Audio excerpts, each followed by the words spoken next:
विलायत न्यूज़ में आपका स्वागत है। देश विदेश, मिडिल ईस्ट और इस्लामी देशों की अहम खबरों के लिए आप देख रहे हैं हमारा ख़ास प्रोग्राम वर्ल्ड बुलेटिन। बुलेटिन की शुरुआत करेंगे सऊदी अरब से आ रही अहम खबर के साथ। मक्का और मदीना के नाम पर फिर से इस्लामी दुनिया को ठगने को तैयार आले सऊद।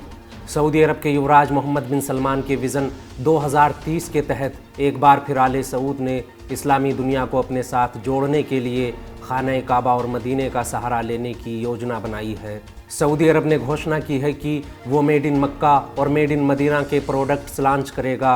ये products made in Saudi programme के तहत लॉन्च किए जाएंगे। सऊदी अरब के मक्का और मदीना दुनिया भर के मुसलमानों के लिए सबसे पवित्र शहर माने जाते हैं। कोविड की पाबंदियां ख़त्म होने के बाद इस साल हज यात्रा के लिए रिकॉर्ड संख्या में हाजी सऊदी अरब जाने वाले हैं।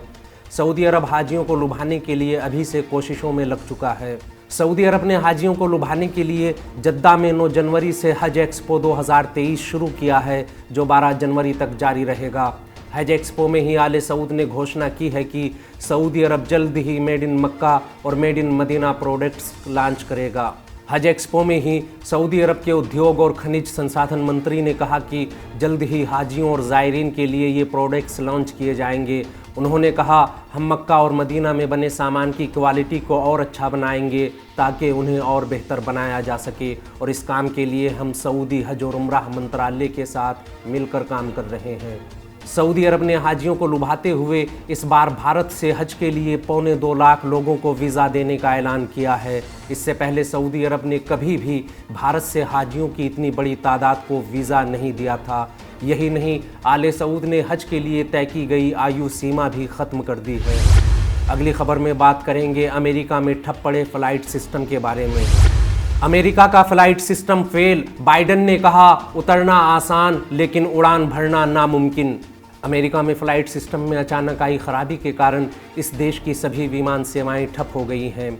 अमेरिका का फेडरल एविएशन एडमिनिस्ट्रेशन देश भर में उड़ान सेवाओं को नियंत्रित करता है। इसके ज़रिए ही पायलटों व अन्य उड़ान कर्मियों को किसी भी प्रकार के ख़तरे या हवाई अड्डे की सुविधाओं व सेवाओं में किसी भी प्रकार के ख़तरे या हवाई अड्डे की सुविधाओं व सेवाओं में किसी भी प्रकार के बदलाव के बारे में जानकारी दी जाती है। बुधवार को अचानक फेडरल एविएशन एडमिनिस्ट्रेशन के कंप्यूटर्स में खराबी आ गई। इस कारण पूरे अमेरिका में हज़ारों उड़ानें प्रभावित हुईं। अमेरिका के फेडरल एविएशन एडमिनिस्ट्रेशन FAA का कहना है कि देश भर में सिस्टम में खराबी की वजह से फ़्लाइटों का संचालन प्रभावित हुआ।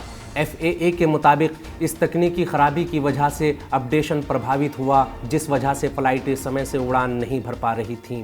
फ़्लाइट सिस्टम में आई खराबी पर बयान देते हुए राष्ट्रपति जो बाइडन ने कहा कि हम अभी तक इस खराबी का कारण नहीं जानते। देश के किसी भी हिस्से में फ़्लाइट लैंड तो कर सकती हैं, लेकिन टेक ऑफ करना नामुमकिन है।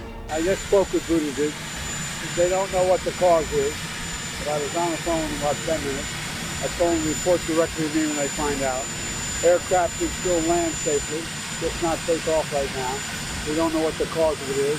They expect it to be able to, in a couple hours, they'll have a good sense of the cause, and we'll respond at that time. We don't know. Okay, we'll find out. पत्रकारों के सवालों का जवाब देते हुए Biden ने कहा कि हमें अभी तक इस घटना के कारणों का पता नहीं चल सका है। हमने ट्रांसपोर्ट मंत्री से इस बारे में बात की है।